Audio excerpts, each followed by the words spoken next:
কি করছেন? লম্বা করে নিঃশ্বাস নেয় রৌনক। নিঃশ্বাস তো নয়, প্রেয়সীর শরীরের ঘ্রাণ নিতে ব্যস্ত রৌনক। নিজেও ফিসফিস কণ্ঠে বলে, বউকে আদর করছি, খেয়ে ফেলতে মন চাইছে তোমাকে। Raunak, I can't Chandra, I can't. তোমাকে না ছুঁয়ে থাকা অসম্ভব। Please help me. আমি touch me please. Help me to make love with you. Allow me to make love with you. Let me love you the way I want to. I promise I will be very, very gentle. Please allow me, please. রৌনকের ছুঁয়ে দেওয়ায় নিজেকে এলোমেলো লাগে চিত্রলেখার। গলার কাছে কথা জড়িয়ে আসে। নিজেকে কেমন মাতাল মাতাল লাগে। এক স্বর্গীয় মাতাল হওয়াতে হাসছে যেন সে। তবুও বড় করে ঘন নিঃশ্বাস ফেলে কথা গুছিয়ে নেওয়ার চেষ্টা করে চিত্রলেখা বলে, love me Rounak, love me please. আপনার যেভাবে ইচ্ছে হয় আমায় ভালোবাসুন, যেভাবে মন চায় সেভাবে ছুঁয়ে দিন। আমি একান্তই আপনার, শুধুই আপনার। চিত্রলেখা কেবল তার রৌনকের। এরপর আর একটা মুহূর্তও বিলম্ব করে না রৌনক। ব্যস্ত হাতে দ্রুততার সাথে একে অপরকে বিবস্ত্র করে ডুবে যায় প্রাণপ্রেয়সীর গোপন অঙ্গে, যেখানে রৌনকের জন্য রয়েছে কেবল সুখ আর সুখ। মেতে ওঠে গোপন সুখের খেলায়। নিজের মতো করে শরীরী ভাষায় প্রেয়সীকে ভালোবাসতে, নিজের ভালোবাসা জানতে বিভোর হয় সে। এভাবেই প্রিয়তমাকে ভালোবেসে প্রতিটা দিনের শুরু ও শেষ করতে চায় সে। এভাবেই জীবনের প্রতিটি মুহূর্ত চন্দ্রলেখাকে অন্তহীন ভালোবাসতে চায় রৌনক। সকাল সকাল এক দফা দীর্ঘ নিবিড় অন্তরঙ্গতার পর ক্লান্ত হয়ে আবার ঘুমিয়ে পড়েছিল চিত্রলেখা। রৌনকের নিজেরও ঘুম এসে গিয়েছিল, কিন্তু ঘন্টাখানেক ঘুমানোর পর ফোন কলে ঘুম ভেঙে যায় তার। লাবিব জানতে ফোন করেছিল আজ সে অফিস যাবে কিনা। তাকে রৌনক জানিয়ে দিয়েছে আবার অফিসের কাজে ব্যস্ত হয়ে যাবার আগে আজকের সারাটা দিন সে তার চন্দ্রলেখাকে সময় দিতে চায়। তাই লাবিবকে জানিয়ে দিয়েছে সে যেন অফিস গিয়ে তার হয়ে কাজ সামলে নেয়। লাবিবের সঙ্গে কথা বলে আর ঘুমাননি সে। ততক্ষণ বেলা 10টা বেজে গেছে। কিছুক্ষণ শুয়ে থেকে ঘুমন্ত চিত্রলেখার মুখের দিকে তাকিয়ে থেকেছে। তারপর শাওয়ার নিয়ে ফ্রেশ হয়ে নিয়েছে। যদিও মনে মনে তার ইচ্ছে ছিল বউকে সঙ্গে নিয়ে দুজনে একত্রে শাওয়ার করবে, কিন্তু কিছু একটা ভেবে আপাতত সেই ভাবনাটা তুলে রাখে। তবে শীঘ্রই তার মনের এই ইচ্ছেও পূরণ করবে। চিত্রলেখাকে তার সব ভাবে চাই। ঘুমন্ত চিত্রলেখার পাশে বসেই ল্যাপটপে মেইল চেক করছিল রৌনক। মেইল চেক করার ফাঁকে একবার বউয়ের মুখের দিকে তাকালে দেখতে পায় চিত্রলেখা তার দিকেই তাকিয়ে আছে। রৌনককে তাকাতে দেখে প্রশস্ত হেসে চিত্রলেখা বলে, good morning. It is indeed a good morning, my love. Rounak ঠিক কোন ব্যাপারটাকে ইশারা করছে তা বুঝতে অসুবিধে হয় না চিত্রলেখার। বরং সকালের সেই নিবিড় অন্তরঙ্গতার কথা মনে পড়তেই গাল লাল হয় তার। তা দেখে ল্যাপটপটা পাশে সাইড টেবিলে নামিয়ে রেখে চিত্রলেখাকে বুকে টেনে নিয়ে তার কপালে চুমু খেয়ে জিজ্ঞেস করে, কখন উঠলে? আপনি যখন কাজে মশগুল হয়েছিলেন তখনই। চিত্রলেখার মাথায় আরেকটু চুমু খেয়ে রৌনক বলে, এখনো টায়ার্ড লাগছে? ভালো ঘুম হয়েছে, তাই খুব একটা খারাপ লাগছে না। একা শাওয়ার নিতে পারবে না, আমি হেল্প করব? এই সব সময় আপনার কেবল দুষ্টুমি করা চাই, তাই না? একদম না। আপাতত আর একটু তোমাকে বিরক্ত করবো না। এখন ছুটি দিচ্ছি, তুমি চাইলে আমি তোমায় শাওয়ার নিতে হেল্প করতে পারি। শুধু শাওয়ার নিতে, অন্য কিছু নয়। এই ক্ষেত্রে একদমই ভরসা করতে পারছে না চিত্রলেখা রৌনককে। তাই তার প্রস্তাব প্রত্যাখ্যান করে দিয়ে বলে, জি না, অনেক ধন্যবাদ, আমি নিজেই শাওয়ার নিতে পারবো। ওকে ফাইন, তাহলে যাও শাওয়ার নিয়ে ফেলো। আমি তোমার জন্য আমার পছন্দ মতো একটা শাড়ি নামিয়ে রেখেছি, শাওয়ার নিয়ে ওটা পরে নিও। শাড়ি পরবো? যদি তোমার আপত্তি না থাকে তো। আই ডোন্ট মাইন্ড অ্যাট লট। তাহলে শাওয়ার নিয়ে তৈরি হয়ে নাও, নাস্তা করে বের হবো আমরা। প্রথমে যাচ্ছি হাসপাতালে, তারপর সেখান থেকে। কোথায়? ওটা সারপ্রাইজ, গেলেই জানতে পারবে। রৌনক বলতে চাই সারপ্রাইজটা না হয় কয়েক ঘন্টার জন্য তোলা থাক। হাসপাতাল থেকে আগে ভাই বোন ও খালার কাছে যেতে চাই সে। সম্ভব হলে গতকাল রাতেই চলে যেত, কিন্তু তাদের ফিরতে দেরি হওয়াতে আর অত রাতে যায়নি। বললে অবশ্য রৌনক তখনই নিয়ে যেত, কিন্তু পরিস্থিতি বিবেচনা করে ইচ্ছে করেই বলেনি সে। কিন্তু এখন আর অপেক্ষা সহ্য হচ্ছে না। কতগুলো দিন হয়ে গেছে ভাই বোন তিনটাকে দেখে না সে। বলতে চেয়েও রৌনকের মুখে সারপ্রাইজের কথা শুনে আর কিছু বলতে পারে না। এই মুহূর্তে রৌনককে অনেক খুশি দেখাচ্ছে। থাক, না হয় তার সারপ্রাইজ দেওয়া হয়ে গেলে তারপর না হয় তখনই বলবে তাকে ওই বাড়ি নিয়ে যাবার কথা, তখন নিশ্চয়ই রৌনক আপত্তি করবে না। চিত্রলেখা বিছানা ছেড়ে নামতেই রৌনক বলে, আজ সকাল সকাল অনেক বিরক্ত করেছি, তাই এখন ছেড়ে দিচ্ছি। তবে জলদি ওই বাথরুমের শাওয়ারের নিচে আমরা দুজন একসঙ্গে থাকবো, আই প্রমিস। রৌনকের কথায় লজ্জায় লাল, নীল, হলুদ, বেগুনি হয়ে গেছে বেচারি। চিত্রলেখা জানে এই ক্ষেত্রে রৌনককে বাধা দিয়ে কোনো লাভ হবে না, তাই জবাব না দিয়ে বাথরুমে চলে যায়। যত জলদি বের হবে তত জলদি হাসপাতালের কাজ সেরে রৌনকের সারপ্রাইজ দেওয়া হয়ে গেলে পরে সে ভাই বোনদের কাছে যেতে পারবে। আর ধৈর্যে কুলোচ্ছে না যেন, কখন লিখন চয়ন চারুকে বুকে চড়িয়ে নিবে, নিচে খালার বুকে মাথা রাখবে, ভাবতেই অপেক্ষা দীর্ঘ লাগছে। চিত্রলেখাকে সঙ্গে নিয়েই নিচে নেমে আসে রৌনক। চিত্রলেখা শাওয়ার যাবার পরই খালাকে জানিয়েছিল তাদের জন্য নাস্তা রেডি করতে। রৌনকের পছন্দ করে দেওয়া শাড়িটা পরেই তৈরি হয়েছে চিত্রলেখা। টেবিলে নাস্তা দিয়ে সেখানেই অপেক্ষা করছিল জাহানারা। ওদের দুজনকে একত্রে দেখে আনন্দে চোখে পানি এসে যায় জাহানারার। খালার চোখ ছলছল করা পানি দেখে এগিয়ে গিয়ে তাকে জড়িয়ে ধরে চিত্রলেখা। যদিও গতকাল রাতে দেখা হয়েছে তাদের, কিন্তু অনেক রাত হওয়ায় সেভাবে একটা সময় দিয়ে উঠতে পারেনি। চিত্রলেখা ক্লান্ত ছিল বুঝতে পেরে আটকাননি জাহানারা। পাশে দাঁড়িয়ে খালা ও চিত্রলেখার আলিঙ্গন দেখে রৌনকের মুখেও হাসি ফুটে ওঠে। খানিকক্ষণ জড়িয়ে থাকার পর খালাকে ছেড়ে দিয়ে মুখোমুখি দাঁড়িয়ে তার গাল বেয়ে পড়া চোখের পানি মুছে দিয়ে চিত্রলেখা বলে, আমি চলে এসেছি, আর কাঁদবেন না প্লিজ। চিত্রলেখার একটা হাত নিচের হাতের মুঠোয় ধরে জাহানারা বলেন, কথা দাও আমার ছেলেটাকে ছেড়ে আর কখনো কোথাও যাবে না, আর যদি যেতে চাও তাহলে ওকে সঙ্গে করে নিয়ে যাবে। রৌনকের দিকে এক পলক তাকিয়ে মুচকি হেসে চিত্রলেখা মনে মনে ভাবে, এই মানুষটাকে ছেড়ে যাবার কোনো অপশনই নেই আমার কাছে। আর মুখে বলে, কথা দিচ্ছি আপনাকেও আর কোনোদিন আপনাদের ছেড়ে কোথাও যাব না। আর যদি যাওয়া লাগে তাহলে আমারটা আমি সঙ্গে করে নিয়ে যাব, প্রমিস করছি।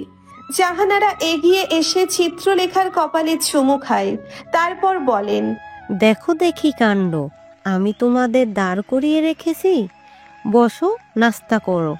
রৌনক চিত্রলেখার জন্য একটা চেয়ার টেনে ধরতেই সে বলে, আপনি নাস্তা শুরু করুন, আমি আপনার জন্য চা করে নিয়ে আসি। জাহানারার দিকে তাকিয়ে রৌনক জিজ্ঞেস করে, চা বানাওনি? বানিয়েছি তো।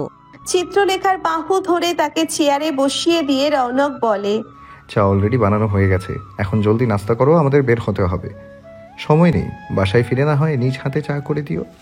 ওদের নাস্তা যখন প্রায় শেষের দিকে তখন নিজের ঘর থেকে বেরিয়ে আসেন দিলারা জামান। খুব সম্ভবত বাইরে যাবেন, পোশাক আশাক দেখে সেটাই মনে হচ্ছে। ডাইনিং এরিয়ার দিকে এসেই কদম হটকে যায় দিলারা জামানের।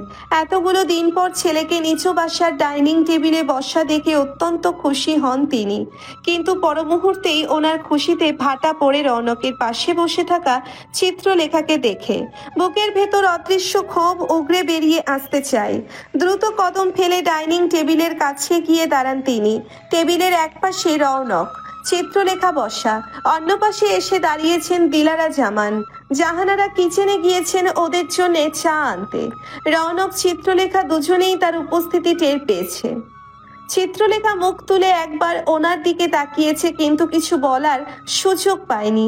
কিছু বলার জন্য মুখ খোলার আগেই রৌনক চিত্রলেখার হাত ধরে বাধা দেয়, তাকে ইশারা করে জলদি নাস্তা শেষ করতে। গা গুলোনোর কারণে তেমন একটা কিছুই খেতে পারে না চিত্রলেখা। রৌনক অবশ্য আজ আর জোর করে না, যত জলদি সম্ভব বের হতে চায় সে। কোনোভাবে বের হবার আগে মায়ের সঙ্গে দেখা হোক সেটা চায়নি সে, কিন্তু না চাইতেও দেখা হয়ে গেল। তবে এই মুহূর্তে কোনো ধরনের চিল্লাচিল্লি করতে চাইছে না বলেই চুপ হয়ে আছে। তবে দিলারা জামান সামনে থেকে কিছু বললে রৌনক নিজেকে আটকে রাখতে পারবে কিনা বুঝতে পারছে না, হয়তো পারবে না। এমনিতেই অনেক হিসাব নিকাশ বাকি রয়েছে যেগুলো সারতে হবে, তবে সেসব পরে হবে। আপাতত তার প্রথম ও প্রধান প্রায়োরিটি হচ্ছে চিত্রলেখা ও তার অনাগত সন্তান। কেউ কোনো কথা বলছে না। তখনই চা নিয়ে উপস্থিত হয় জাহানারা। দিলারা জামানকে দেখে জিজ্ঞেস করে, কোথাও যাচ্ছেন? এক নজর জাহানারার দিকে তাকিয়ে দৃষ্টি পুনরায় রৌনক ও চিত্রলেখার দিকে গিয়ে জানতে চায়। কখন এসেছে ও? গত রাতে অনেক রাত হয়ে গিয়েছিল, তাই ডাকিনি। সকালে তো কিছু বললি না। না মানে জাহানারাকে আমতা আমতা করতে দেখে নাস্তা করতে করতেই রৌনক বলে, আমি নিষেধ করেছি কাউকে কিছু বলতে। তা বেশ, কিন্তু এই মেয়েটা কি করছে আমার বাড়িতে? চায়ের কাপটা সবেই হাতে নিয়েছে রৌনক, এখনো চুমুক বসাতে পারেনি। মায়ের মুখের কথা শুনে তার বুঝতে অসুবিধে হয় না এই মেয়ে বলতে যে সে চিত্রলেখাকে বুঝিয়েছে। চায়ের কাপটা নামিয়ে রেখে মুখ তুলে মায়ের চোখে চোখ রেখে রৌনক বলে, একদম না। এই মুহূর্তে তোমার সঙ্গে কোনো ধরনের বাকবিতণ্ডিতায় জড়ানোর ইচ্ছে সময় কোনোটাই আমার হাতে নেই। And let me be very specific, এই বাড়িটা তোমার একার নয়। এই বাড়িটায় তুমি যাকে এই মেয়ে বললে সেই এই মেয়েটারও। তাই ওর যখন মন চাইবে ও আসবে, কেউ ওকে কিছু বলার এখতিয়ার রাখে না, আর ও কাউকে জবাব দিতে বাধ্য নয়। এই বাড়ির মালিক সে নিজেও। রৌনকের জবাব শুনে তবদা বনে দাঁড়িয়ে থাকেন দিলারা জামান। পাল্টা জবাব দেওয়ার মতো জবাব খুঁজে পান না। কাউকে আর কিছু বলার সুযোগ না দিয়ে রৌনক ন্যাপকিনে নিজের মুখ মুছতে মুছতে চিত্রলেখার দিকে তাকাতেই দেখে সে খাবার নাড়াচাড়া করছে, কিন্তু কিছু খেতে পারছে না ঠিকঠাক মতো। তাই জিজ্ঞেস করে, হলো? মাথা ঝাঁকায় চিত্রলেখা। নিজে ব্যবহার করা ন্যাপকিনটা দিয়েই চিত্রলেখার ঠোঁট মুছে দেয় রৌনক। বলে, চলো বের হই তাহলে। রৌনক উঠে দাঁড়িয়ে একটা হাত মেলে দিলে সময় বিলম্ব না করে তার বাড়িয়ে দেওয়া হাত আঁকড়ে ধরে চিত্রলেখা। ঠিকঠাক খাওয়া শেষ করেনি দেখে জাহানারা বলেন, সে কি খাবারটা তো শেষ করুক। হয়ে গেছে খালা, একটু তাড়া আছে। আর বিলম্ব না করে চিত্রলেখাকে নিয়ে বেরিয়ে পড়ে রৌনক। পেছনে ওদের যাবার দিকে তাকিয়ে থাকেন দিলারা জামান। ওনার হ্যান্ডব্যাগে থাকা মোবাইল ফোনটা বেজে উঠলে সেটা বের করে কল রিসিভ করে কানে তুলেই বলেন, আসছি আমি। হাসপাতালে গাইনি ডাক্তার দেখিয়ে ডাক্তারের দেওয়া সব টেস্ট করতে গিয়ে বেরিয়ে আসছে ওরা দুজন। রিপোর্ট 2 দিন পরে আসবে জানিয়ে দিয়েছে। সেই রিপোর্ট সমেত আবার ডাক্তারের সঙ্গে দেখা করতে হবে। নিচে নেমে এসে গাড়ির সামনে দাঁড়ালে রৌনক বলে, এবারে তোমার সারপ্রাইজের পালা। রৌনক খেয়াল করে চিত্রলেখাকে মন এদিকে নেই, সে অন্য পাশে কিছু একটা দেখছে। কি দেখছে দেখার জন্য বউয়ের দৃষ্টি স্মরণ করে তাহলে দেখতে পায় সে কি দেখছে। প্যাসেঞ্জার সিটের দরজা খুলে চিত্রলেখাকে বসিয়ে দিয়ে বলে, তুমি বসো, আমি আসছি। খুব বেশি সময় নেয় না রৌনক। মিনিট 2-3 এর মাথায় ফিরে এসে ড্রাইভিং সিটে বসে। তবে সে খালি হাতে আসেনি, ফিরে এসেছে একটা ডাব নিয়ে। ডাবটা চিত্রলেখার দিকে বাড়িয়ে দিতেই সে অবাক হয়ে জানতে চায়, আপনি কিভাবে বুঝবেন? এতটুকু যদি নাই বুঝি তো কি বা ভালোবাসলাম। চিত্রলেখা আর কিছু বলে না, একগাল হেসে ভাবে দেয়া স্ট্রোটা মুখে নিয়ে একটা টান দেয়। ইদানিং ভীষণ পিপাসা পায় তার, কিছুক্ষণ পর পর কেবল গলা শুকায়। রৌনক গাড়ি স্টার্ট করে। চিত্রলেখা নিচে কয়েকটা ডাবের পানি খেয়ে স্ট্রোটা রৌনকের দিকে তাক করে দেয়। রৌনকও অবলীলায় চিত্রলেখার এঁটো করা স্ট্র দিয়ে কয়েক টান খেয়ে পাখিটা চিত্রলেখাকে শেষ করতে বলে। এবারে চিত্রলেখা জানতে চায়, কোথায় যাচ্ছি আমরা? আগেই বলেছি সারপ্রাইজ আছে তোমার জন্য, গেলেই দেখতে পাবে। একটু বলেন কি সেই জিনিসটা? একটুও না। Please no. Please please. No means no. Chitralekha জানে রৌনক যেহেতু বলেছে সারপ্রাইজ, তার মানে তাকে হাজার জিজ্ঞেস করলেও কাজ হবে না। তাই আপাতত গন্তব্যে পৌঁছানো পর্যন্ত অপেক্ষা করা ছাড়া আর কোনো উপায় নেই তার কাছে। হাসি মুখ করেই রৌনকের ব্যস্ত মুখের দিকে তাকিয়ে থাকে সে। ভাবতেই অবাক লাগে চিত্রলেখার নিজেদের কথা। কে জানতো 1 বছরে এত কিছু হয়ে যাবে। এই মানুষটা তার জন্য কেবল বস রৌনক জামান থেকে ভালোবাসার মানুষ হয়ে উঠবে। তার সমগ্র পৃথিবী এমন একজন মানুষ যাকে ছাড়া বেঁচে থাকার কথাও আর ভাবতে পারে না সে। কে জানতো চিত্রলেখার ধূসর জীবনটাতে এভাবে বসন্ত নিয়ে হাজির হবে সে। ভালোবেসে তাকে পরিপূর্ণ করে দিবে, নিজের করে নিবে। চিত্রলেখাকে তাকিয়ে থাকতে দেখে রৌনক জিজ্ঞেস করে, এত মন দিয়ে কি দেখা হচ্ছে? দেখছি কি? আমার ভালোবাসার মানুষটাকে। ধানমন্ডির 27-এ অবস্থিত হারফিয়ের সামনে এসে গাড়ি থামায় রৌনক। প্যাসেঞ্জার সিটে বসে থেকেই একবার হারফির দিকে তাকায়, তারপর পুনরায় রৌনকের দিকে তাকিয়ে প্রশ্ন করে, এখানে কেন? আর একটু এরপর নিজেই জানতে পারবে এখানে কেন। ডানে বামে মাথা ঝাঁকায় চিত্রলেখা। এই লোকটাকে নিয়ে আর পারা গেল না। একবার সে যেহেতু ভেবে নিয়েছে বলবে না মানে কিছুতেই বলবে না। গাড়িটা পার্ক করে চিত্রলেখা বের হবার চেষ্টা করলে রৌনক বাধা দিয়ে বলে, একদম না, চুপচাপ বসে থাকো। ফস করে নিঃশ্বাস ছাড়ে চিত্রলেখা। লোকটার পজিটিভনেস দিন দিন বেড়েই চলেছে। ড্রাইভিং সিট থেকে নেমে ঘুরে এসে চিত্রলেখার দরজা খুলে একটা হাত এগিয়ে দিয়ে বলে, সাবধানে নেমে এসো তো। একটু বেশি বেশি হয়ে যাচ্ছে না? এখনো কিন্তু রিপোর্টস আসেনি, আর রিপোর্ট নেগেটিভও আসতে পারে। একদমই সেই সুযোগ নেই, রিপোর্ট তো পজিটিভ আসবেই, সে আগেই চলে এসেছে। I am 100% sure. একদম বেশি বেশি। চিত্রলেখাকে গাড়ি থেকে নামিয়ে নিয়ে গাড়িটা লক করে আগাই তারা। খুব যত্নে চিত্রলেখার একটা হাত নিচের এক হাতের মুঠোয় নিয়ে আর এক হাত বাহু জড়িয়ে খেলায় ব্যস্ত বাচ্চাদের দেখে চিত্রলেখার মনের ভিতর অদ্ভুত এক নতুন অনুভূতি খেলে যায়। হয়তো কয়েকটা মাস তারপর তার নিজেরও কোলজুড়ে একজন আসবে যাকে নিয়ে সেও এখানে আসবে। নিজের অজান্তে আপন মনে বাচ্চার কথা ভাবতেই বুকের ভিতরটা অজানা আনন্দে ছেয়ে যায় চিত্রলেখার। সে উপলব্ধি করতে পারে রৌনকের বাচ্চা নিয়ে এখন থেকেই করা লাগবে। একবার চারিদিকে চোখ ঘুরিয়ে রৌনকের মুখের দিকে তাকালো চিত্রলেখা। দেখে সেও তার দিকেই তাকিয়ে আছে। চোখ নাচিয়ে চিত্রলেখা জানতে চায় কি। রৌনকও চোখের ইশারায় সামনের দিকে তাকাতে বললে তাকে অনুসরণ করে সামনের দিকে তাকায় চিত্রলেখা। দেখতে পাই এক মহিলা তাদের দিকেই এগিয়ে আসছে। তার মুখ বিস্তৃত হাসি। কেবল যে সে মুখেই হাসছে তা নয়, মহিলাটার চোখও হাসছে। চিত্রলেখার কনফিউজড লাগে। সে বুঝতে পারে না তার দিকেই গুটি গুটি কদমে এগিয়ে আসা এই মহিলা কি আসলেই তাদের দেখে হাসছে নাকি তাদের পেছনে দেখে। নিশ্চিন্ত হতেই চিত্রলেখা রৌনকের দিকে তাকিয়ে জিজ্ঞেস করে, উনি কে? আমরা কি ওনাকে চিনি? আপনার পরিচিত কেউ? উনি হাসছে কেন আমাদের দেখে? এত এত প্রশ্ন চিত্রলেখার ছোট্ট মস্তিষ্কের ভেতর। রৌনক শব্দহীন হেসে বলে, তুমি নিজেই জিজ্ঞাসা করে দেখো তো তোমায় চেনে কিনা।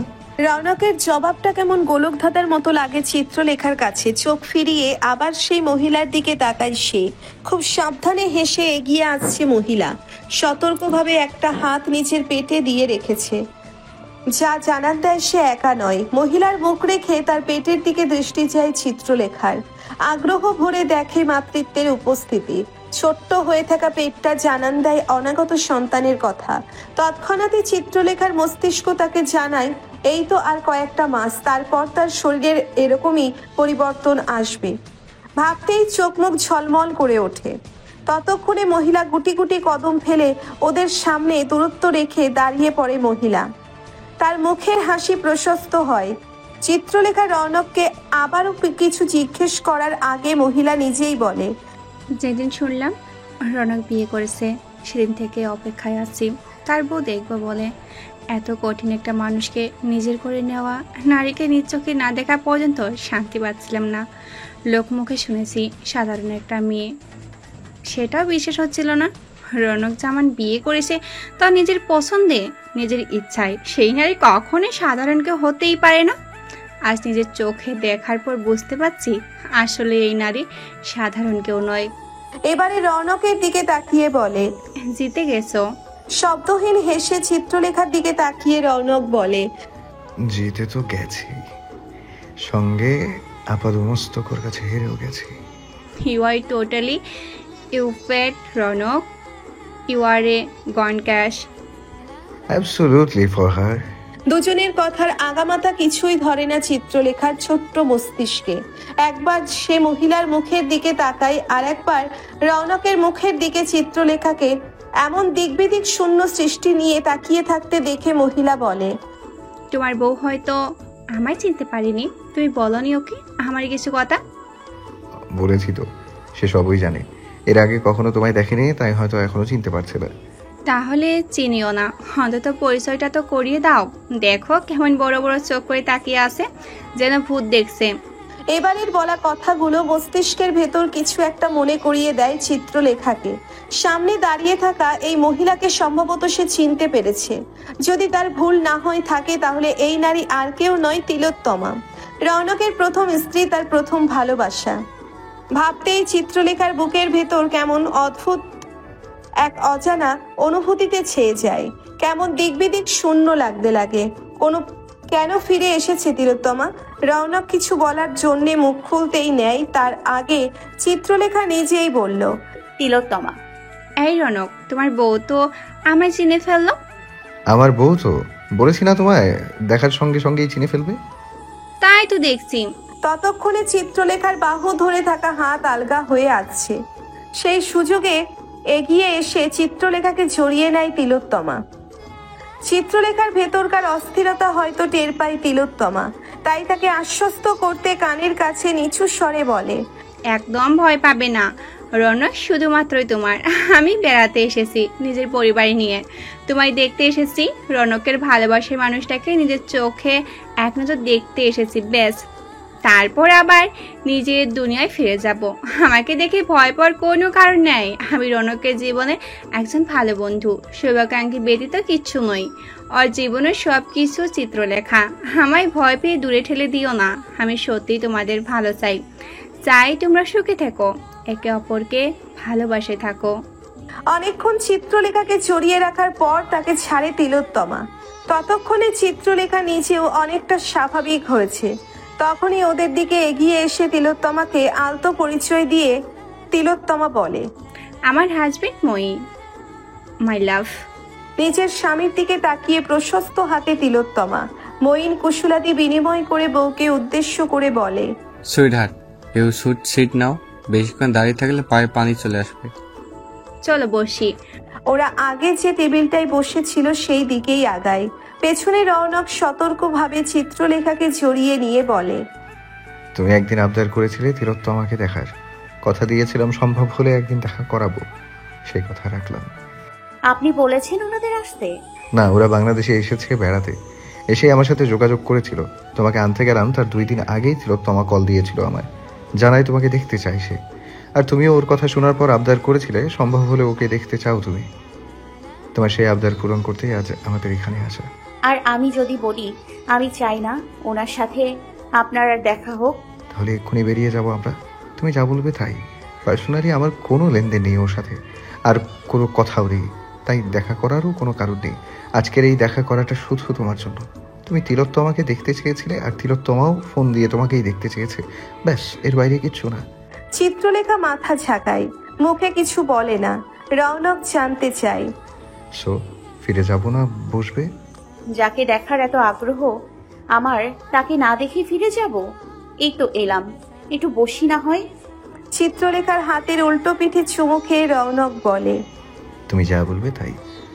রৌনকের হাত থেকে নিচের হাত টেনে নিয়ে চিত্রলেখা বলে, কি করছেন? মানুষ দেখছে তো। দেখুক, তাতে আমার কি? আমার বউ, আমি যখন মন চাই চুমু খাবো, কারো মন চাইলে সে নিজের বউকে চুমু খাক, আমি তো আপত্তি করছি না। ডানে বামে মাথা ঝাঁকায় চিত্রলেখা। এই লোককে বলে আসলে কোনো লাভ নেই, এর জবাব সবসময় তৈরিই থাকে। সব রকম কথার জবাব যেন আগেই তৈরি করে বসে আছে সে। প্রশ্ন করলেই সঙ্গে সঙ্গে জবাবটা ছুঁড়ে মারতে প্রস্তুত সদা। একটা প্রশ্ন মাটিতে পড়ার উপায় নেই। টেবিলে বসিয়ে দিয়ে চিত্রলেখার চাঁদিতে চুমু খেয়ে রৌনক বলে, বসো, আসছি। চোখের পাতা ফেলে রৌনককে ঠিক আছে বলে আশ্বস্ত করে সে। রৌনকও মঈন বাচ্চাদের দিকে এগিয়ে গেছে। রৌনকের যাওয়ার দিকে অনুসরণ করে তাকিয়ে থাকে চিত্রলেখা। ওকে অনুসরণ করে তিলোত্তমাও সেদিকে তাকিয়ে বলে, রনক অনেক ভালোবাসে তোমায়। তিলোত্তমার কথায় তার দিকে ঘুরে তাকায় চিত্রলেখা। মুখে হাসি টেনে রেখে বলে, বাসে একটা সময় যেমন আপনাকে ভালোবাসতো। প্রশস্ত হেসে ডানে বামে মাথা ঝাঁকিয়ে তিলোত্তমা বলে, আমরা দুজনে ভাবতাম আমরা একে অপরকে ভালোবাসতাম, কিন্তু আসলে বাসতাম না। না রনক আমায়, আর না আমি রনককে। আমরা কেউ কাউকে ভালোবাসতাম না। তিলোত্তমার কথা শুনে চিত্রলেখার ভ্রু সংকুচিত হয়। আগ্রহ ভরে জানতে চায়, রনক তো তোমায় বলেছিল হর জীবনে আমি প্রথম নারী। মানে? আগে কখনো প্রেম করিনি সে, আবার আমার জীবনে প্রথম পুরুষ সে, আমার বাবা ভাইয়ের পরে। ও এত কেয়ারিং একজন মানুষ। এই যে বিপরীত লিঙ্গের একান্ত সঙ্গ না পাওয়া আমরা দুজন মানুষ বিয়ে করে কাছাকাছি এলাম, এক্ষেত্রে একত্রে থাকতে শুরু করলাম। ওর সব কিছুতে আমার একচেটিয়া আধিপত্য, আমার সব কিছুতে ওর একচেটিয়া আধিপত্য। প্রতি মুহূর্তে একত্রে থাকা, একে অপরের খেয়াল রাখা, এটাকে আমরা ভালোবাসা হিসাবে ধরে নিয়েছিলাম, কিন্তু আসলে ওটা ভালোবাসা ছিল না, ছিল একে অপরের প্রতি অধিকারবোধ। বিয়ে নামক সম্পর্কের দাবি, মানুষ একান্তই আমার ভাবনা, একত্রে থাকা এমন একটা অভ্যাস জানো, দীর্ঘদিন যদি তুমি তোমার কোনো অপছন্দের মানুষের সঙ্গে থাকো, দেখবে থাকতে থাকতে একটা সময় পরে গিয়ে সেই মানুষটাকে আর অপছন্দ লাগছে না, সেই মানুষটার অপছন্দ নয়, তার মানে কিন্তু এও নয় যে সে পছন্দের। পছন্দ অপছন্দের মাঝখানে আরেকটা অনুভূতি আছে জানো, সে অনুভূতির নাম হলো মায়া। এই মায়া নামক অনুভূতিটা অনেক সময় আমাদের অনেক কিছুর সাথে বেঁধে দেয়। আমরা থাকতে চাই না, কিন্তু একবার মায়ায় পড়ে গেলে আবার ছাড়তেও পারি না। নিজেদের অনুভূতিদের ঠিকঠাক চিনতে না পারলে অনেক সময় মায়াকেই আমরা ভালোবাসা হিসাবে দাবি করে বসি। আমাদের সম্পর্কে এটাই হয়েছিল জানো, আমরা দুজনে একজনের কেউ কাউকে ভালোই বাসতাম না, প্রবল মায়ায় জড়িয়েছিলাম একে অপরের সঙ্গে। জানো তো, মায়া ছাড়া গেলেও ভালোবাসা কখনো ছাড়া যায় না। আমি বা রনক, আমরা দুজনে একজনও যদি একে অপরকে সত্যি ভালোবাসতাম, তাহলে যত বড় ভুল বোঝাবুঝি হতো না কেন, কখনোই একে অপরকে ছাড়া থাকতে পারতাম না, একে অপরকে ছাড়া থাকতেই পারতাম না। যেমন এখন রনক তোমাকে ছাড়া থাকতে পারে না, থাকার কথাও ভাবেও না, অথচ আমি চলে যাওয়ার পর সে কিন্তু দিব্যি আমাকে ছাড়াই থেকেছে, খুব ভালোভাবেই থেকেছে। আমাকে ভালোবাসলে নিশ্চয়ই তোমাকে ভালোবাসতে পারতো না। একজন মানুষ এক জীবনে দুইবার ভালোবাসতে পারে, ভিন্ন দুজন মানুষকে, এটা দোষের কিছু নয়, তবে সে কিন্তু একত্রে দুজনকে ভালোবাসে না। কারো প্রতি ভালোবাসা ফুরিয়ে যাওয়ার পরেই আবার সে অন্য কারো প্রেমে পড়ে, অন্য একজন ভিন্ন মানুষকে ভালোবাসে। একজনকে ভালোবাসা অবস্থায় আরেকজনকে ভালোবাসা যায় না। আবার এমনও হয় একবার কাউকে খুব ভালোবেসে ফেলার পর চাইলেও অন্য কাউকে ভালোবাসা যায় না। আমাকে ভালোবাসতো না বলেই রনক তোমায় ভালোবাসতে পেরেছে। যেমন আমি বেড ধরে বলতে পারবো তোমাকে রনক এতখানি ভালোবাসে, এরপর সে চাইলেও অন্য কোনো নারীকে ভালোবাসা তো দূরের কথা, অন্য কোনো নারীর কথা ভাববে না। তিলোত্তমার বলা প্রতিটি কথা গভীর মনোযোগে শোনে চিত্রলেখা। সে থামলে চিত্রলেখা বলে, তাকে খুব ভালো চেনেন আপনি। তোমার হয়তো শুনতে খারাপ লাগবে, হয়তো কষ্ট পাবে, কিন্তু আমরা চাইলেই সত্যিটা মুছে ফেলতে পারবো না। আমাদের বিয়ে হয়েছিল, স্বামী স্ত্রীর সম্পর্ক ছিল, একসঙ্গে থেকেছি, সংসার করেছি, আর একসঙ্গে থাকলে না চাইতেও পাশের মানুষটাকে চেনা যায়, তাই চিনি তোমার রনককে। তবে ট্রাস্ট মি চিত্রলেখা, রনকও ওর সঙ্গে কাটানো অতীত সব পেছনে ফেলে অনেকটা পথ এগিয়ে এসেছি আমি, এতখানি এগিয়ে এসেছি যে আমার আর পিছনে ফিরে যাওয়া তো দূরের কথা, পিছনে ফিরে তাকানোর সুযোগও নেই। তাছাড়া আমি চাইও না পেছনে ফিরে তাকাতে। ময়নকে অসম্ভব ভালোবাসি আমি, ওকে ছাড়া নিজেকে ভাবতেই পারি না। টেবিলের উপরে থাকা চিত্রলেখার হাতের উপর হাত রেখে তিলোত্তমা আরো বলে, বিশ্বাস করবে কিনা জানি না, তবে সত্যি বলছি, রনক আবার বিয়ে করেছে। শোনার পর সত্যি আমি খুশি হয়েছি। যতদিন রনক বিয়ে করেনি, মুভ অন করেছিল না, একটা গিল্টি ফিলে ভুগেছিলাম আমি। বারবার কেবল মনে হয়েছিল হয়তো আমিই দায়ী, আমার জন্য রনক আটকে আছে, মুভ অন করছে না। কিন্তু যখন শুনলাম ও আবারও বিয়ে করেছে, তাও নিজের স্বেচ্ছায় অপছন্দে, খবরটা জানার সঙ্গে সঙ্গে আমার বুকের উপর চেপে থাকা পাহাড় সমান গিল্টিটা নেমে গিয়েছে। I am so thankful to you, ওর জীবনে আসার জন্য, ওকে ভালোবাসার জন্য। আমাকে আপনি থ্যাংক ইউ বলবেন না প্লিজ, আমি তো বরং আপনার কাছে কৃতজ্ঞ। আপনি রনকের জীবনে থেকে গেলে তো আমার তাকে পাওয়া হতো না, তার ভালোবাসা পাওয়া হতো না। চিত্রলেখার কথা শুনে তিলোত্তমার মুখের হাসি আগের চাইতে আরো প্রশস্ত হয়। এক গাল হাসি দিয়ে তিলোত্তমা বলে, আই রিকোয়েস্ট, আমার আশাটা নিয়ে তুমি ভয় পেও না। আমি সত্যি সত্যি বেড়াতে এসেছি, অনেকদিন বাবা মাকে দেখিনি, তাদের দেখতে এসেছি, সেই সঙ্গে তোমাকেও। কয়েকটা দিন বেরিয়ে আবার ফিরে যাব, এরপর আবার কখনো আমাদের দেখা হবে কিনা জানি না। আমি তোমাদের মাঝে নেই। আপনি চিন্তা করবেন না, আপনার জন্য আমাদের মাঝে কোনো ভুল বোঝাবুঝি সৃষ্টি হবে না। ওনাকে আমি বিশ্বাস করি। আমি কষ্ট পাবো এমন কাজ সে করবে না, জানি। রৌনকের প্রতি চিত্রলেখার বিশ্বাস, ভরসা, ভালোবাসা দেখে মুগ্ধ হয় তিলোত্তমা। মনে মনে খুশিও হয় দুইজনের জন্য। রৌনকের সাথে তার সম্পর্ক ছিন্ন হওয়ার জন্যে তিলোত্তমা নিজেই দায়ী। নিজের সম্পর্কের প্রতি পূর্ণ আস্থা রাখতে পারেনি সে। তাই তো সামান্য একটা সন্দেহই যথেষ্ট ছিল তাদের সম্পর্ককে ভেঙে চুরমার করতে। এতে রৌনকের কোনো দোষ নেই। যা হয়েছে তা তিলোত্তমার নিজের দোষে হয়েছে, তাই তো অতীত মনে রাখেনি সে। কোনো বিষাক্ততা পুষে রাখেনি মনের ভেতর। রৌনক তাকে অনেক আগেই মাফ করে দিয়েছে, সেজন্য রৌনকের প্রতি কৃতজ্ঞ সে। কয় মাস চলে? তিলোত্তমার করা প্রশ্ন ঠিকঠাক ধরতে পারেনি চিত্রলেখা, তাই পরিষ্কারভাবে জিজ্ঞেস করে। কনসেপ্ট করছো কয় মাস চলে? না মানে কনসেপ্ট করনি? মনে হয় করেছি। মনে হয় কেন? আজই ডাক্তার দেখিয়ে এলাম, রিপোর্ট আসার পর কনফার্ম হব। বাসায় টেস্ট করে দেখোনি? মাথা ঝাঁকায় চিত্রলেখা, মুখে বলে, সেই সুযোগই তো দেয়নি, আগেই হসপিটাল নিয়ে গেল। Positive man. তিলোত্তমার কথায় সম্মতিতে মাথা ঝাঁকিয়ে চিত্রলেখা জানতে চায়, কিন্তু আপনি কিভাবে বুঝলেন?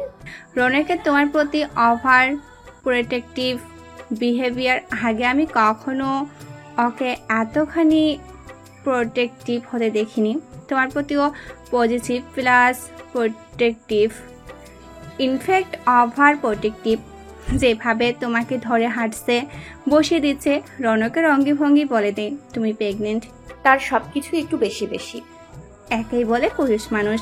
রৌনক ও মঈন ওদের ভেতরে রেখে বাইরে এসেছিল। প্যান্টের পকেট থেকে সিগারেটের প্যাকেট বের করে মঈন রৌনককে অফার করতেই আপত্তি প্রকাশ করে রৌনক বলে, no thank you. You don't do smoke? করতাম, এখন বাদ দেওয়ার চেষ্টায় আছি। কেন? Any specific reason? ডাক্তার না করেছে? ডাক্তার না করলেও আমি সেটা শুনতাম না নিশ্চয়ই। আমার চন্দ্র পছন্দ করে না, ওর স্মোকের স্মেলে সাফোকেশন ফিল হয়, তাই। ও হো, lover boy did this for wife. Yes, you can say that. ওর জন্য যদি একটা অভ্যাসই না ছাড়তে পারি তো আর কি ভালোবাসলাম। রৌনকের কথায় স্মিত হেসে মঈন নিজেও সিগারেট জ্বালায় না, প্যাকেটটা পূর্বের জায়গায় রেখে দেয়। সামান্য ইতস্তত করে বলে, look Arnab, I went to say sorry to you. Why are you being sorry to me? তোমার আর তিলোত্তমার মধ্যে অতীতে যা হয়েছে, ও তোমার সাথে যা করেছে। মঈনকে কথা শেষ করতে না দিয়ে রৌনক বলে, ও কাম অন, ডোন্ট প্লিজ। এটা অতীত ছিল, যে অতীতটা অনেক আগেই আমি ভুলে গিয়ে মুভ অন করে ফেলেছি। ওই অতীত ভুলে অনেকখানি এগিয়ে এসেছি আমি, ট্রাস্ট মি। চিত্রলেখা আমার বর্তমান ও ভবিষ্যৎ, আর আমি চন্দ্রকে নিয়ে অনেক বেশি ভালো আছি। এতটাই ভালো আছি যে ফেলে আসা ওই অতীতের কথা আমি আর ভাবতে চাই না। অতীতে আমার জীবনে কেউ ছিল যে চিত্রলেখা নয়, অন্য কেউ, এসব আমি আর ভাবতে চাই না। In fact you know what, Chitralekha আমার জীবনে আসার আগে আমার যে একটা অতীত ছিল, চন্দ্র আমার জীবনে আসার আগের সময়টুকু নিয়ে আমি আর ভাবতেই চাই না। আমার সম্পূর্ণ ফোকাস কেবল আমার চন্দ্রলেখার উপর। চন্দ্রকে ছাড়া আর কিচ্ছু ভাবতে চাই না আমি। I am happy for you man. Thank you. রৌনকের ফোনের মেসেজ টিউন ও ভাইব্রেশনের কারণে ফোনটা প্যান্টের পকেট থেকে বের করে চেক করে নিয়ে বলে, চলো ভেতরে যাই, ওরা আমাদের জন্য অপেক্ষা করছে। রৌনক ও মঈন ফিরে আসতেই দেখে তিলোত্তমার বাচ্চা দুটো ওদের সাথে টেবিলে বসে খাবার খাচ্ছে। রৌনক এগিয়ে এসে চিত্রলেখার কাঁধে হাত রাখতেই তার দিকে তাকায় চিত্রলেখা। খানিকটা ঝুঁকে রৌনক জিজ্ঞেস করে, তুমি কিছু খাবে? না, সকালেও ঠিকঠাক কিছু খাওনি। এখন ক্ষুধা নেই একদম। আর বাইরের এসব খাবার খেলে বমি চলে আসবে, একেবারে বাসায় গিয়েই খাবো।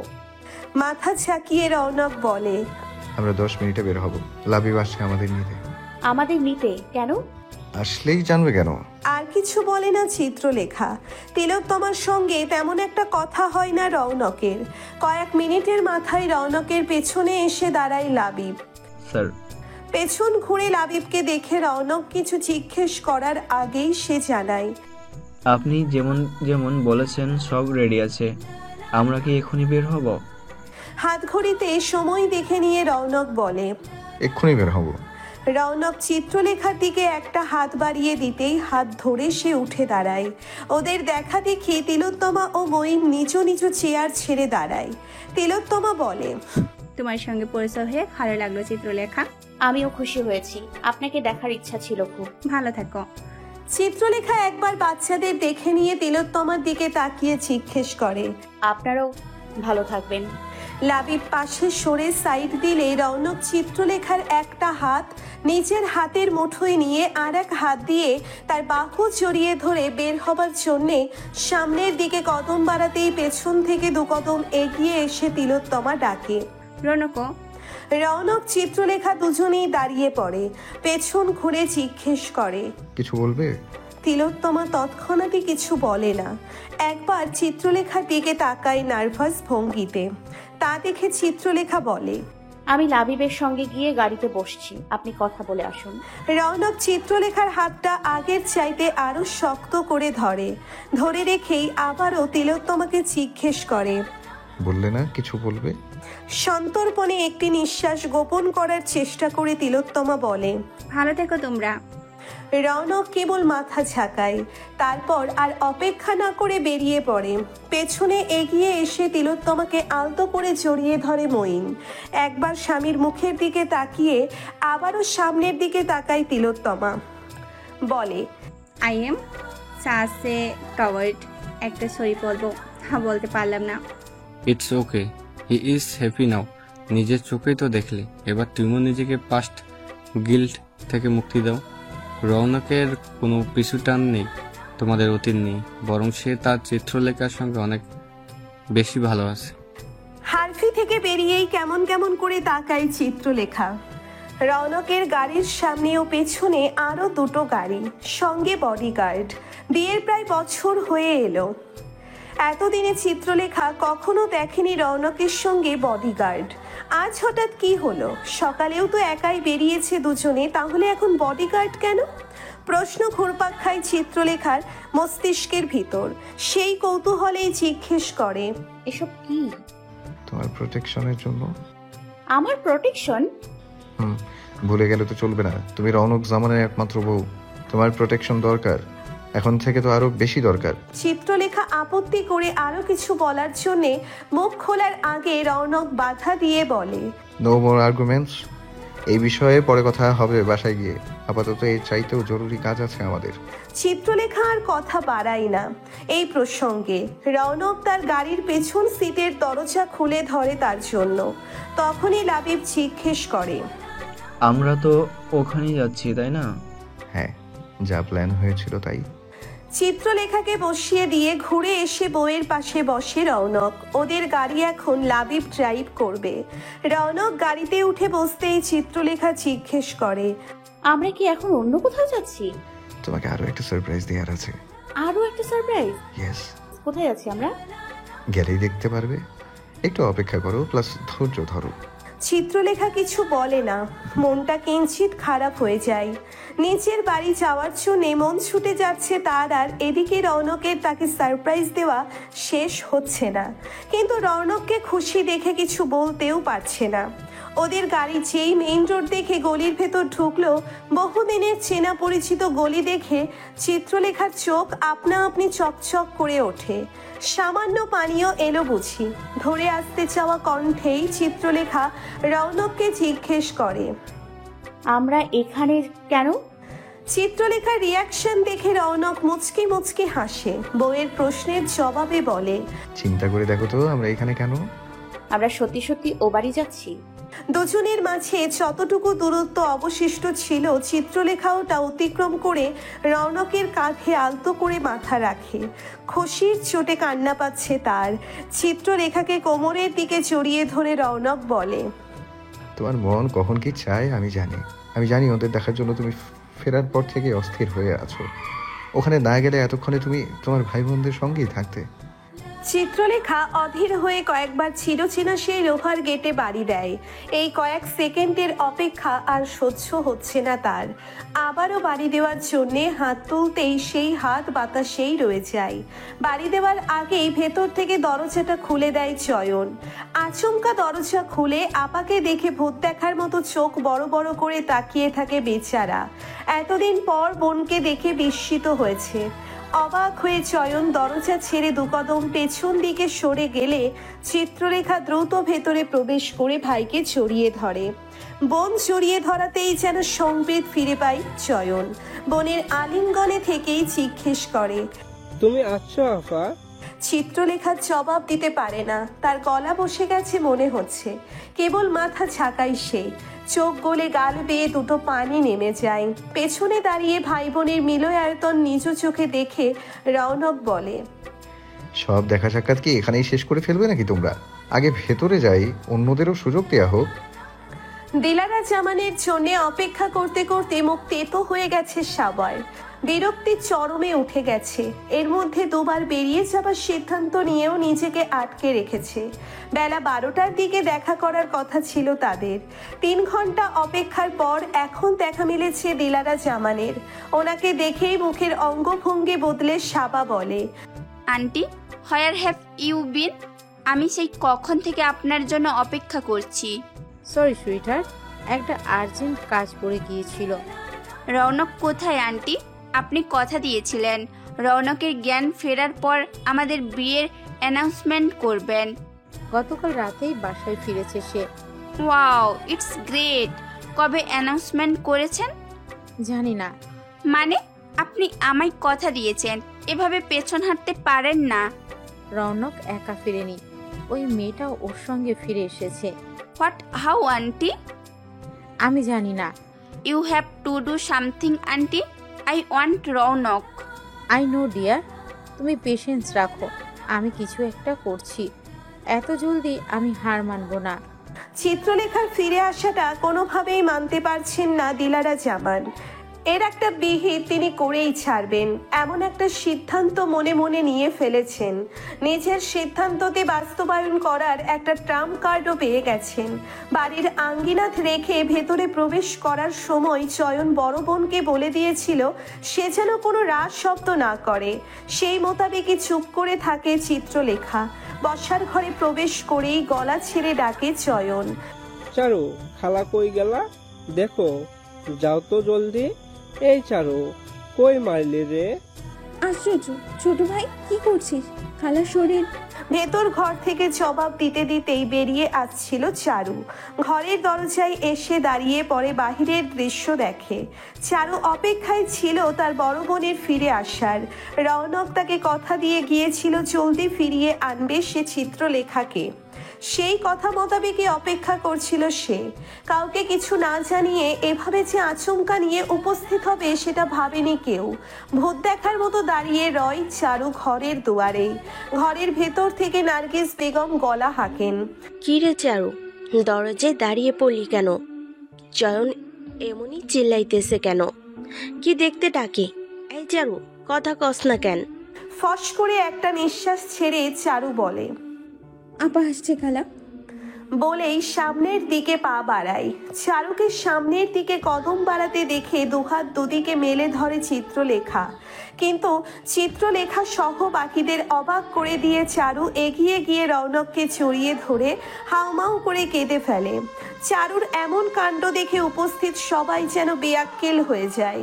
চারুর এভাবে রৌনককে জড়িয়ে ধরাটা মোটেও চিত্রলেখার কাছে দৃষ্টিকটু মনে হয় না, বরং চারু যে রৌনককে বড় ভাইয়ের জায়গাটা দিয়েছে দেখেই চোখ জুড়াই তার। চারু জড়িয়ে ধরায় রৌনকের চোয়াল জুড়ে হাসি ছড়িয়ে পড়ে। একটা হাত বাড়িয়ে চারুর মাথায় রেখে বলে, আরে বোকা মেয়েটার কাণ্ড দেখো তো, এমন খুশির দিনে কেউ কান্না করে নাকি? তুমি তো বলেছিলে আপাকে এনে দিতে, এই যে তোমার আপাকে নিয়ে এসেছি তো, আবার কান্না কেন? রৌনককে ছেড়ে দাঁড়ায় চারু। হেঁচকি উঠে গেছে কান্না করে। নাক টেনে হেঁচকি তুলেই বলে, বুঝ হওয়ার পর থেকে দেখছি আমার সব শখ আহ্লাদ দাবি প্রয়োজন পূরণ করার মানুষ এই আপাই। আপা ছাড়া কেউ কখনো আমার কোনো চাওয়া পূরণ করেনি। এই প্রথম আপা নয়, অন্য কেউ আপনি আমার কথা রেখেছেন, আমার চাওয়া পূরণ করেছেন। আমি সারা জীবন আপনার বাড়ির ঝিয়ের কাজ করেও এই ঋণ শোধ করতে পারবো না ভাইয়া। রৌনক হাত বাড়িয়ে চারুর মাথায় চুল নেড়ে দিয়ে গাল বেয়ে পড়া চোখের পানি মুছে দিয়ে বলে,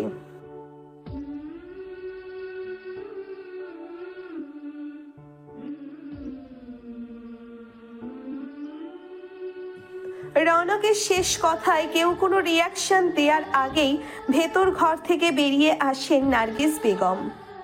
চিত্রলেখা মা, তুই আসছিস? খালাকে দেখে দৌড়ে গিয়ে তাকে চাপটে ধরে চিত্রলেখা। মা মেয়ের মিলন দেখে উপস্থিত অন্যদের চোখও ভিজে উঠেছে। পেছন থেকে এগিয়ে এসে লাবিব রৌনককে জিজ্ঞেস করে, জিনিসগুলো কোথায় রাখবো? আপাতত সব বারান্দায় নিয়ে আসো, খাবারগুলো কিচেনে রাখো। মাথা ঝাঁকিয়ে নির্দেশ দেওয়ার জন্য লাবিব বের হওয়ার আগে রৌনক আরো বলে, কয়েকজন গার্ড ভেতরে থাকবে আর কয়েকজন বাহিরে। ঠিক আছে। খালা সহ চিত্রলেখা এগিয়ে এসে চারুর সামনে দাঁড়ায়, দুহাত মেলে দিয়ে বলে, এখন অন্তত আপার বুকে আয়। আর মুহূর্ত বিলম্ব না করে বোনের বুকে ঝাঁপিয়ে পড়ে চারু। আবারও শুরু হয় চারুর হাউমাউ কান্না।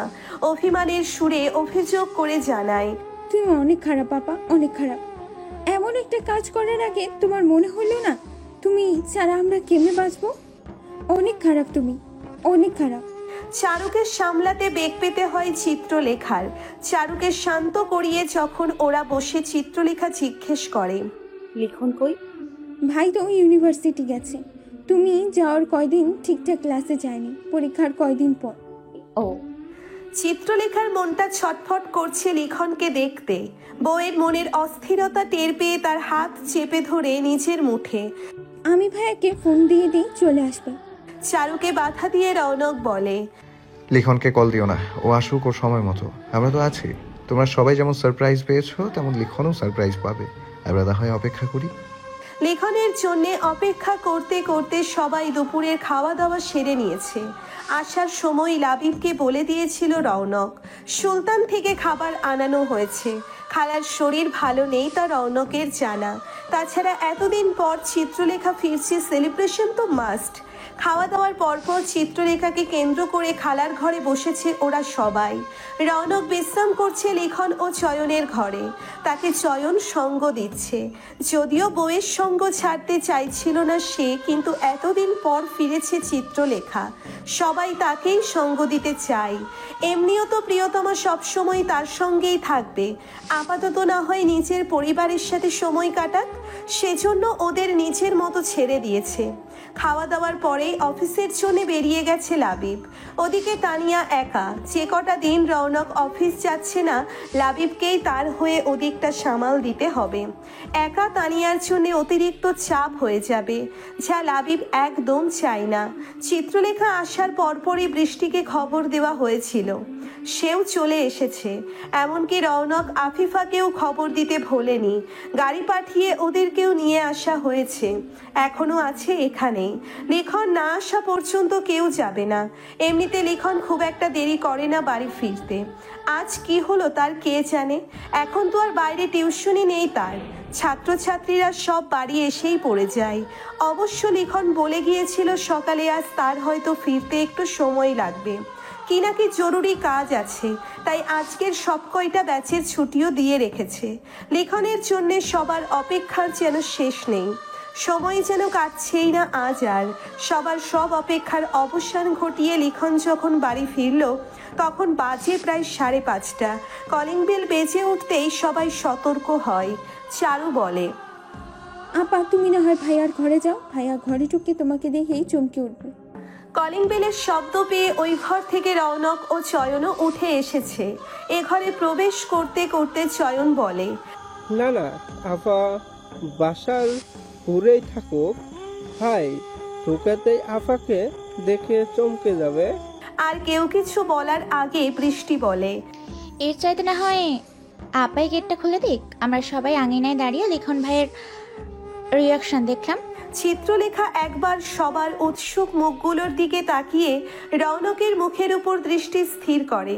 ভ্রু নাচিয়ে চোখের ইশারায় জানতে চায় কি করবে সে। স্মিত হেসে রৌনক বলে, আমার মনে হয় বৃষ্টির আইডিটাই ভালো হবে।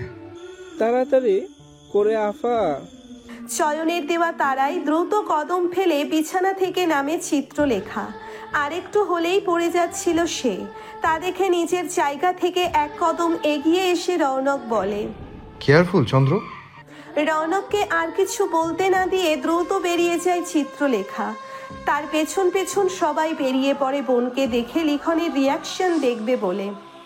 এর মধ্যে বার 2 কলিং বেল চাপা হয়ে গেছে লিখনের। অধৈর্য হয়ে বেশ জোরে দরজায়ও বাড়ি পড়েছে।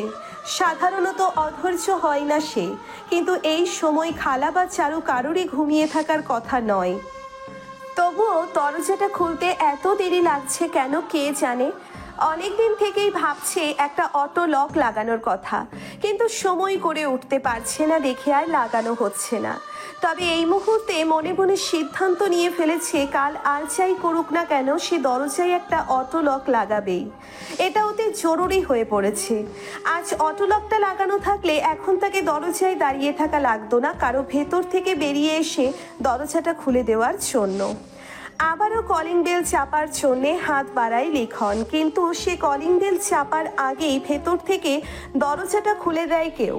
নীল রঙের লোহার গেটটা হাট হয়ে খুলে যেতেই দরজার এপাশ ওপাশে 2 ভাই মুখোমুখি হয় একে অপরের।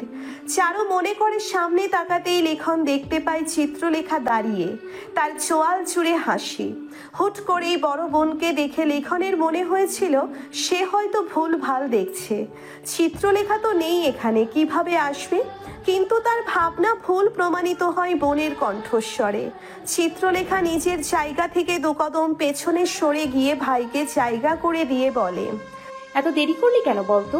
সেই কখন থেকে তোর জন্য অপেক্ষা করছি। এখন বাইরে না দাঁড়িয়ে থেকে ভেতরে আয়, আপাকে একটু জড়িয়ে ধর না ভাই। চিত্রলেখার কথা লিখনকে তার ভাবনার জগৎ রেখে বাস্তবতায় ফিরিয়ে নিয়ে আসে।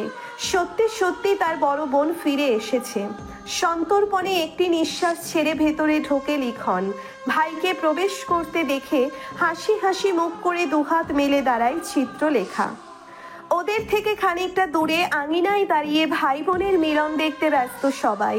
চিত্রলেখা সহ উপস্থিত সবাইকে চমকে দিয়ে বড় বোনের পাশ কেটে ভেতরের দিকে এগিয়ে যায় লিখন। আচমকা ওর এমন কাণ্ডে সবাই অবাক হয়েছে। সবচাইতে বেশি অবাক হয়েছে চিত্রলেখা নিজেই। সবাই লিখনকে চমকে দিতে চেয়েছিল, অথচ লিখন নিজেই সবাইকে চমকে দিয়েছে। কয়েক মুহূর্ত হতভম্ব হয়ে দাঁড়িয়ে থাকে চিত্রলেখা। ওদিকে ভেতর থেকে এগিয়ে গিয়ে উপস্থিত সবগুলো মুখের দিকে একবার তাকায় লিখন। সবশেষে রৌনকের দিকে 2 সেকেন্ডের মতো তাকিয়ে থেকে ভেতরে চলে যায়। চিত্রলেখা গেটটা আটকে দিয়ে পা বাড়ায় ভেতরের দিকে। যতক্ষণে সবাই বাড়ির ভেতরে এসে প্রবেশ করেছে লিখন নিজেকে নিজের ঘরে আটকে নিয়েছে। লিখনের রিয়াকশন এমন হবে তা কেউ চিন্তাই করতে পারেনি। বসার ঘরে দাঁড়িয়ে আছে সবাই। চারু, চয়ন ও বৃষ্টি এগিয়ে গিয়ে লিখনের দরজায় বাড়ি দিয়ে চারু বলে, এই ভাইয়া দরজা আটকেছিস কেন? আপার সাথে কথা বলবে না? এই ভাইয়া দরজা খোলো। পেছন থেকে এগিয়ে এসে চিত্রলেখা বলে, তোরা থাম, আমি দেখতেছি। ওরা সরে যেতেই এগিয়ে গিয়ে দরজায় বাড়ি দেয় চিত্রলেখা। লিখন ভাই, আমার দরজাটা খোল প্লিজ। আমি মানতেছি আমার ভুল হয়ে গেছে, ভুল করে ফেলেছে আপা। প্লিজ ভাই আমার দরজাটা খুলে দে। লক্ষ্মী ভাই আমার, একবার একটু আপাকে জড়ায় ধর প্লিজ। লিখন। চিত্রলেখার অনেক ডাকাডাকিতেও কাজ হয় না। ভেতর থেকে কোনো ধরনের রেসপন্স করে না লিখন। চিত্রলেখা অনেক ডাকার পরেও লিখন যখন কোনো সাড়া দেয় না, তখন পেছন থেকে এগিয়ে এসে বউয়ের বাহু জড়িয়ে ধরে রৌনক বলে, আমি জানি কি করলে তোমার ভাই দরজা খুলবে। চিত্রলেখা কৌতূহলী দৃষ্টি নিয়ে তাকায় তার দিকে। তা দেখে রৌনক বলে, ওয়েট এ মিনিট। তারপর নিজের মোবাইল বের করে কি যেন একটা করে পুনরায় চিত্রলেখার দিকে তাকিয়ে বলে, 2 মিনিট অপেক্ষা করো। সবাইকে অবাক করে দিয়ে 1 মিনিটের মাথায় নিজের ঘরের দরজা খুলে বেরিয়ে আসে লিখন। সবাই অবাক হয়ে একবার রৌনকের মুখের দিকে তাকায়। সে এমন কি করলো যে সত্যি সত্যি লিখন দরজা খুলে বেরিয়ে এলো? লিখন বড় বোনের মুখোমুখি দাঁড়িয়ে জিজ্ঞেস করে, তুমি প্রেগনেন্ট আপা? লিখনের প্রশ্ন শুনে চোখ বড় করে তাকায় চিত্রলেখা। একই দৃষ্টি নিয়ে তার পাশে দাঁড়িয়ে থাকা রৌনকের দিকে তাকালে রৌনক হ্যাঁ সূচক মাথা ঝাঁকিয়ে বলে, তোমার রিপোর্টস চলে এসেছে, পজিটিভ। কংগ্রাচুলেশনস বউ। সকালে করে আসার প্রেগনেন্সি টেস্টের রিপোর্ট চলে এসেছে চিত্রলেখার। হাসপাতালের রিসেপশন থেকেই বলে দিয়েছিল 5টার পর হাসপাতালের ওয়েবসাইটে গিয়ে রিপোর্ট চেক করে নিতে পারবে। রওনক এক ফাঁকে হাসপাতালের ওয়েবসাইটে গিয়ে চিত্রলেখার রিপোর্ট নামিয়ে নিয়েছে। সেখানেই দেখাচ্ছে চিত্রলেখার প্রেগনেন্সি পজিটিভ এসেছে। তৎক্ষণাৎই কাউকে জানায়নি সে ইচ্ছে করেই। লিখন আসলে পরে সবাইকে একসাথে জানাবে বলে অপেক্ষা করছিল। রওনক সেই রিপোর্টের কপি লিখনকে হোয়াটসঅ্যাপে দিয়ে সঙ্গে ছোট্ট করে মেসেজ লিখে দিয়েছিল। কংগ্রাচুলেশনস হবু বড় মামা। রওনকের পাঠানো চিত্রলেখার রিপোর্ট আর মেসেজ পেয়ে আর নিজেকে আটকে রাখতে পারেনি লিখন। সব মান অভিমান হাওয়া হয়ে গিয়েছে তার। এমন খুশির দিনে কি অভিমান পুষে রাখা যায় নাকি? লিখন আর পারেনি নিজেকে আটকে রাখতে। অধৈর্য হয়ে লিখন আবারও জিজ্ঞেস করে, সত্যি? রওনকের কথা শুনে ভাইয়ের মুখের দিকে তাকিয়ে হ্যাঁ সূচক মাথা ঝাঁকায় চিত্রলেখা। তৎক্ষণাৎই ওখানেই ফ্লোরে বসে পড়ে মুখে হাত ঢেকে বাচ্চাদের মতো হাউমাউ করে কেঁদে ফেলে লিখন। উপস্থিত সবাই লিখনের কাণ্ড দেখে অবাক বনে যায়। চারু যেমন বাচ্চাদের মতো হাউমাউ করে কাঁদছিল, লিখন তার চাইতে বেশি হাউমাউ করে কাঁদছে। ভাইয়ের এমন কাণ্ড দেখে ভ্যাবাচাকা খেয়ে চিত্রলেখা নিজেও পাভাজ করে ভাইয়ের মুখোমুখি বসে পড়ে জিজ্ঞেস করে, কাঁদছিস কেন লিখন? মুখ থেকে হাত সরিয়ে একদণ্ড বোনের দিকে তাকিয়ে তার বুকে ঝাঁপিয়ে পড়ে লিখন। হাউমাউ করে কান্না করেই বলে, আব্বা আম্মা আসতেছে আপা। লিখনের কথা শুনে চিত্রলেখা নিজেরও চোখ ভিজে উঠেছে। নিজেকে সামলাতে না পেরে ভাইকে জড়িয়ে ধরে নিঃশব্দে কেঁদে ফেলে। অপেক্ষা সহ্য হয় না চারু ও চয়নের। এগিয়ে এসে আপা ও ভাইকে জড়িয়ে ধরে ওরাও কেঁদে ফেলে। দূরে দাঁড়িয়ে 4 ছেলে মেয়ের চোখের পানি দেখে নার্গিস বেগম নিজেও আঁচড়ে মুখ গোজেন। রওনকের চোখ জোড়াও বুঝি ঝলমল করে উঠেছে। খুশির খবরেও যে মানুষ এত কাঁদতে পারে তা তার জানা ছিল না।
ভিডিওটি যদি আপনাদের ভালো লাগে তাহলে অবশ্যই লাইক করবেন ও আপনাদের মূল্যবান মতামতটি কমেন্ট করে জানাবেন।